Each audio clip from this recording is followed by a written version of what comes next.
Hello and welcome to the show. Today you're in for a very special treat. It's not too often that people who sit on the front row of history actually make history. But today we're talking with two giants in journalism. Today we have the great privilege of talking to Mr. Bob Ray Sanders and Miss Norma Adams Wade. To the both of you, welcome to the show. Well, thank you. Hey, thank you indeed. Great to be here. It's an honor for me to be able to sit at the table and talk to the two of you. I mean, as a kid growing up here in Dallas, I have sit and watched your work over the years. So now to actually sit and actually talk with you about your work, it's a great honor for me.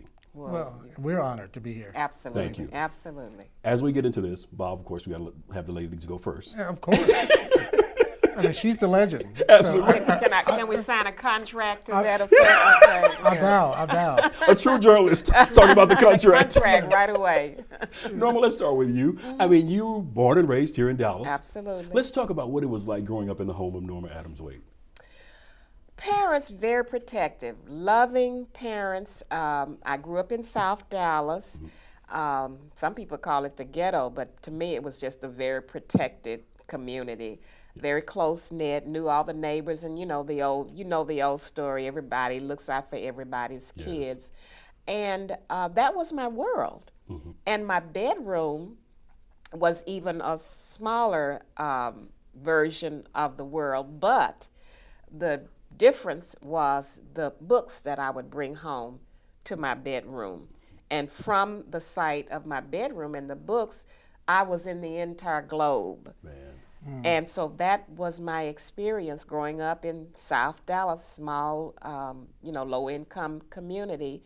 But I was not actually in that community. I was a citizen of the world through the pages of those books. Man, awesome. And you, two-parent home, is my understanding? Two-parent home, and again, very protective family. My dad, of course, centerpiece of the family. My dad was a mail carrier. My mom was a beautician. Worked in a white shop in North Dallas, and they built a work. My sister, there was just my sister and I, the two girls. My sister is 4 years older than I am, and that was my world. Of course, my grandparents were also in the household, so it was actually two grandparents. My parents, my sister, and I. Man, okay, Yeah. all right. And this desire to get into journalism, is it birthed through the reading of those books at such an early age? Yes, Okay. that is where it started, and my introduction, I guess I'll say, to the power of the written word.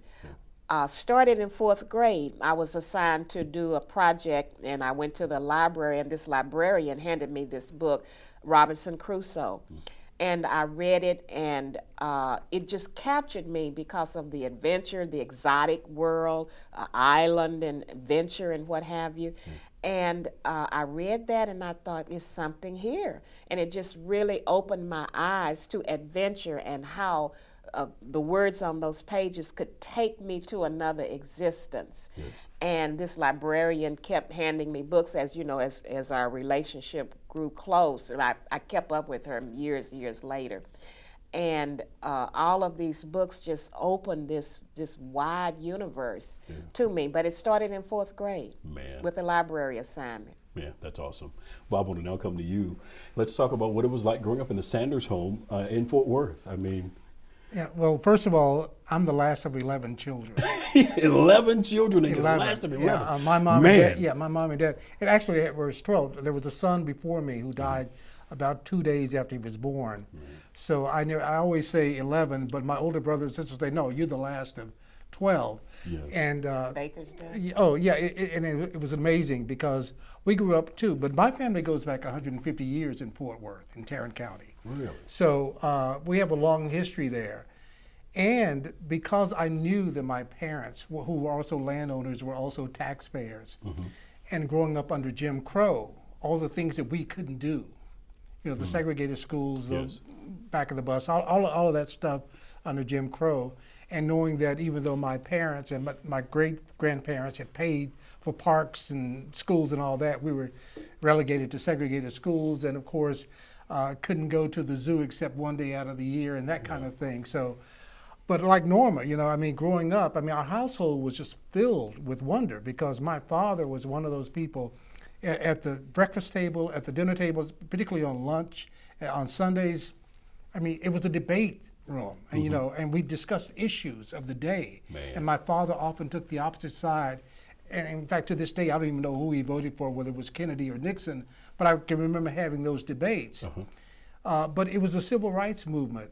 And again, about the same age. My family tells me to this day that they knew I was going to be a journalist by 5th grade. I mean, I was a year later than Norma. And how did they assess this out? I mean, was it the questions First you asked? of all, I was the nosiest person in the neighborhood. On my 11th birthday, my sister gave me a camera with a little flash bulb, a Kodak camera with flash bulb. My older brother, actually gave me a shirt that had print on it. I mean, like the print of a newspaper on it, a yellow shirt. And to this day, I say to them, I said, y'all were forecasting something, but they said, we always knew that's what you were going to do. Man. But it was the civil rights movement and what I saw journalism do in terms of the civil rights movement, that you could change things by telling the story, Right. by printing the images. And seeing those images coming out of Birmingham and Montgomery and all of those places in the South, and plus what was going on in Fort Worth and Dallas, made me know that I wanted to tell stories that may change things. Now, here you are in segregation, but you still have the audacity to believe that, you know what, I am going to be able to make a difference in this world. Well, and it goes back, and Norma would say the same thing, and chime in here, Norma. And I have to say, I first met Bob Ray at a civil rights demonstration. We were marching. I think it was something Al Lipscomb put together, and we were in this march, and that's when I first met him. Yeah. And it was when I first got to Dallas. You just reminded me of something. When I first got to Dallas for Channel 13, I had been at the Star Telegram. I came over to Channel 13. We had 3 shootings by police in the same month of October. Al Lipscomb had put together a protest, and they really were going to march with a body down A to casket. casket down to City Hall, and the police had decided, no, you're not going to go there. Right. And we were both at that march. Right. Man. Right. So Yeah. yes, but I was going to say, I went to I.M. Terrell High School in Fort Worth, the oldest black high school in Fort Worth, Yes. going back to 1882. We were taught by teachers who cared about us and who loved us and who thought that we could help make a difference. Right. And they told us, regardless of what the situation is now, you can help change things. Man. And I got a feeling that you had the same kind of Oh, teachers. absolutely. And the teachers were like family. Mm-hmm. I mean, Oh, you knew you yes. could be disciplined. You were being taught, but they were role models, and they knew your parents, and your parents responded to them. It was a little microcosm of a universe. Yeah. So would you say that's what really helped you to remain grounded, to make sure that you did, in fact, go and get your education, to be able to go on and do the things that you aspired to do? Oh, without a doubt, because they understood that change was coming. And keep in mind, these were teachers, and in fact, with my teachers, many of them who had graduated from black colleges in Texas. But they had gotten their graduate degrees because they couldn't get the graduate degrees here. They couldn't go to the University of Texas. They couldn't go to the University of Houston. They had to go outside of Texas, University of Colorado, Stanford, New York City. I mean, they went all over the country, got their master's degrees, and in a couple of cases, doctorate degrees, and came back and taught us because they couldn't perform in their own industries. The message that stood out to me from them is, here's what, from their perspective, them saying, here's what I had to experience, but you can do better. You can move up. You don't have to go through all that I've gone through, but you can step up higher. That was the stepping up higher was the message that I received. And how could you dare have an excuse when all of what they went through? They had to go clear across country in order to get an education that you could get right here. Absolutely. Well, and in fact, the expectation is what I keep talking about in education today. We keep setting our expectations lower for our children. They put the expectation up here. You're going to achieve, whether you want to or not, you're going to achieve. And you're going to achieve more than we did. And we're going to be there with you. We're going to be there for you. But we're expecting you to go further than what we went. Because you're standing on the shoulders of others. Oh, absolutely. So you absolutely should go listen, higher. To this day, I mean, I feel it. I mean, I'm on the shoulder. Hazel Harvey Peace, who was the dean of girls when I was there, but vice principal later, who stood only about, I heard somebody earlier when I came in here talking about how tall people were. Hazel Harvey Peace was about 5'5" at the most. But a giant. But a giant. And I'm standing on her shoulders today. Absolutely. Yeah. Who's that person that comes to mind for you that you know that without this person, I likely would not have ended up where I ended up today? Oh gosh, it's not just one. That there are various people, and again, I always go back to that microcosm of that South Dallas community. But all of those folk were pushers. You know, the word pusher today has another connotation, but back then, pushing meant to push the young people up. And there are just too many to name, but figures in school would be certain teachers, and again, the librarian that I mentioned, and there was a particular counselor, we called her Mama Chandler, and she literally was the mama of the students, and countless stories of students that she just took under her wing who came from very dire circumstances, but she helped feed and clothe them literally. I mean, literally, you know, provided food and clothing. And so many that she paid for their tuitions to go to college. And when you would visit her home, she's gone on, of course, now, but you would visit her home, and down her hallway would be all these letters and photographs of students who wrote her back to thank her and that had achieved, you know. But it started with her and her decision to be mama, and she was in fact that. But there are too many to name. Yeah. So their investment in the children went beyond the classroom walls. Way. Way. And of course, in those days, the beauty of community in those days was, no matter how much money you had, no matter what degree you had, no matter what profession you were, in those days, because communities were segregated, the doctors, the lawyers, the teachers still had to live in our communities. Oh, please. That was what we had that people don't have today. You know, now, you know, if you can afford it, you can go live wherever you want to live. They couldn't do that. I mean, there were still, you know, middle class and a little bit upper middle class black communities too. But for the most part, there was always somebody in our community who was indeed the role model, who was, you know, that professional, who was still encouraging us. See, that word community is such a pregnant word because, and I often tell about coming home from school every day. My dad, as I said, was a mail carrier. He would come home and he religiously read the Dallas Morning News, where I ended up working later. Every day, and I would come in and I'd see him pouring through the pages of the Dallas Morning News. But when I would pick it up and look through there, I didn't see anybody who looked like me.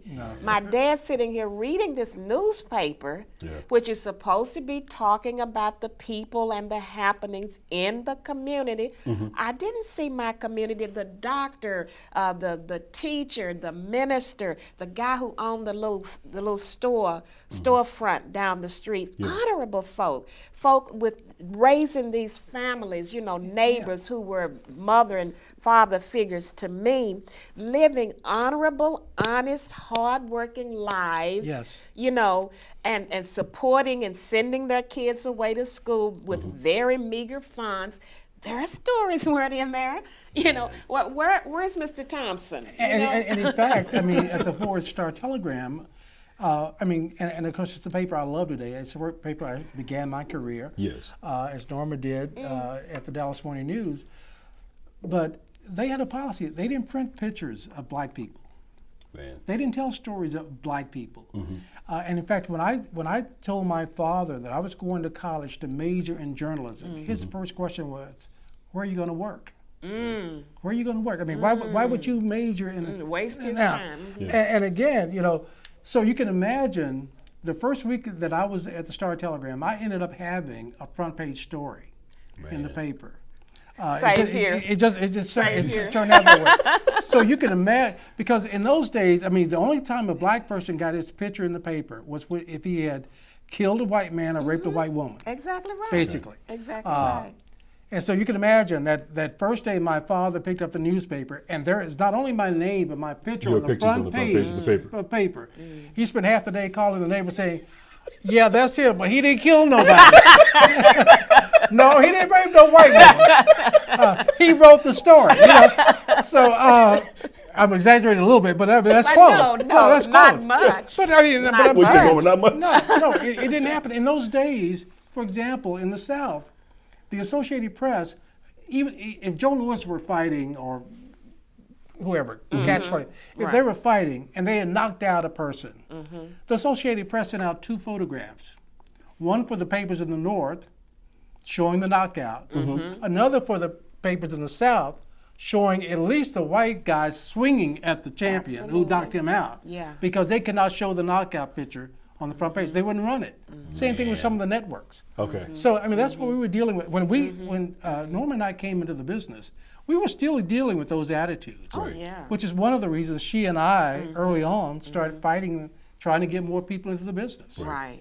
And I want to talk more about that when we come back, because you were one of the founders of the NABJ, and I want to talk more about that when we come back. Right. As you can see, we're off and running, but more with Norma Adams Wade and Bob Ray Sanders when we come back. Stay with us.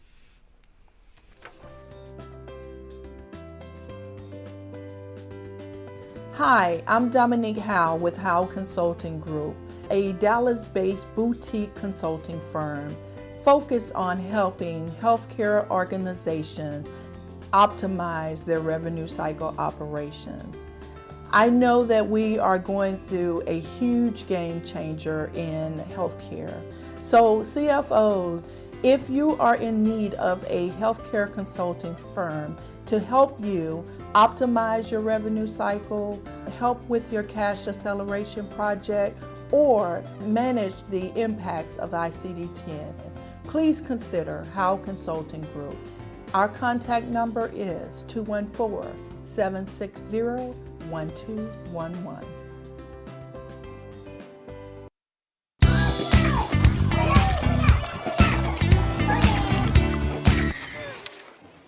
Looks like it's done.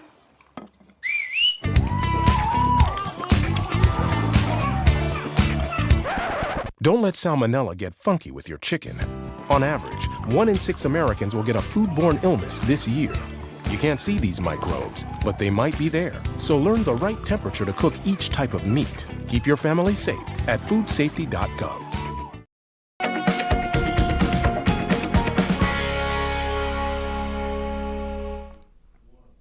Welcome back. We're having a very lively discussion with Bob Ray Sanders and Norma Adams Wade. I hope you're enjoying it, because I certainly am. Before we went to break, we talked about the fact that you're one of the founding members of the National Association of Black Journalists. Let's talk about that and why it was important to start such an organization. Well, timing is how I would answer that. It was the mid-'70s, and at that time, quotas were very much in form when major, and we're talking about media, major media operations, but not just them, corporations across the country would hire blacks, and I say blacks because it's a larger connotation than African Americans. Yes, I understand. But they would hire blacks, and when they got that one, that was it. They had done their duties. And so the call came from Chuck Stone, who was in Philadelphia, the National Enquirer, Philadelphia Inquirer, Yes. and he sent out letters across the country to black journalists that he had found by research in different shops across the country, and said the black elected officials were gathering in D.C., and this was '75, and they were going to have a national gathering. And he thought, well, this will we can piggyback on them, so let's go up there and talk about whether there is a need for us to form a national organization. So I went. Yes.